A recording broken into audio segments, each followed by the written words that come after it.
Hi everyone, General Strike here, the internet's busiest music nerd, and it's time for a review of this new album from Sunday Mourners, A Rhythm Absolute. This is the debut full-length album of Sunday Mourners, a California four-piece that are said to be childhood and college friends. Started this band not too long ago, have been dropping singles and smaller releases here and there, eventually leading up to this album on Curation Records, and just randomly happening upon it on the internet. I will say my first impression was pretty good. This album is a very trim and quality 10-track, 41-minute introduction with a mix of proto-punk, punk, and post-punk influences laced throughout all the cuts. And starting with a very smart opening track titled Careers in Acting, featuring a lot of dry, eccentric, angular rock grooves. The band is tight, and even though it is a new record, it kind of comes across like an underground recording from the 80s. However, the lyrics read like an acknowledgement of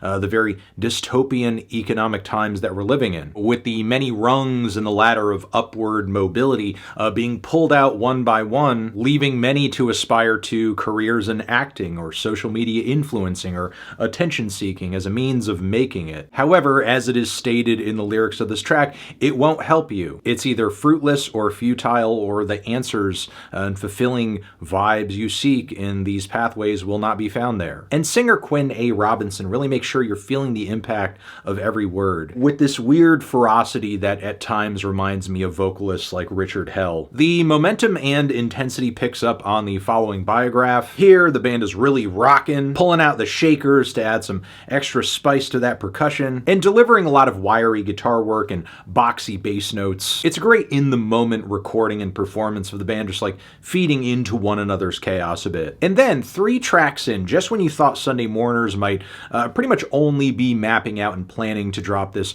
very cut and dry, very bare bones, very basic post-punk kind of experience, we get the 12-minute song Darling, which is this wild cut with a very soft and subtle intro with a lot of low-key charisma to it, a la Lou Reed or Jonathan Richman. The lyrics read very much like a Better to Have Loved and Lost type beat, and then suddenly the band launches into this linear krautrock style and take the whole track on this winding jam that's edge of your seat from start to finish. We then pare things down on 11,000 Volts, where the group manages to pull together some pretty sticky refrains on the hook. Meanwhile, the following There's a Garden in You, which was another single from the band a while ago, features super endearing and encouraging lyrics, and in a way feels like them building on the recent efforts of other punk and post-punk revivalists such as Parquet Courts, which is good source of inspiration as any, except this time around we're hearing some weird psychedelic undertones from the guitars and what also sounds like some freaky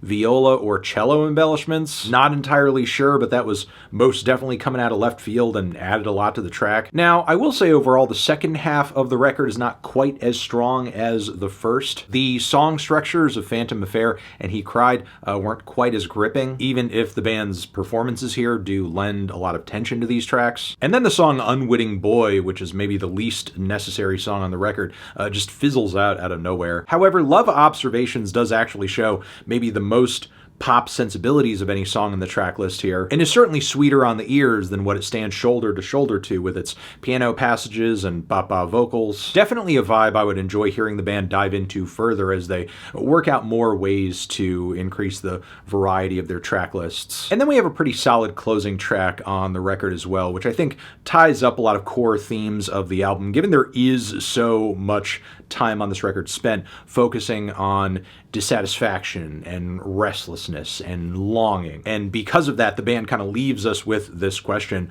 of what exactly happens when your dreams do come true. The things that you've wanted all along happen. You get what you've been vying for. I know what I'm vying for you guys to listen to this album, because it's a pretty damn good one for an up-and-coming band that's showing a lot of promise. Again, if you're into proto-punk, straightforward punk rock, some groovy, dancey, awkward, talk-sung post-punk music too, the band has a lot to offer. offer. A very upfront vocalist with something to say who leaves a strong first impression, solid instrumental chemistry from the whole band throughout. Some songs do pale in comparison to others, and occasionally I do get the sense that the group is still kind of like finding their sound and working out more ways to kind of make their influences reflect in their music in a way that's distinct. But such is the case for a lot of artists at the beginning stages of their career, which is why I'm feeling a decent 2-strong 7 on this album. Transition, have you given this record a listen? Did you love it? Did you hate it? What would you rate it? You're the best, you're the best. What should I review next? Hit the like if you like. Please subscribe and please don't cry. Hit the bell as well.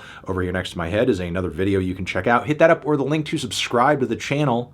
Anthony Fantano, Sunday Mourners, forever.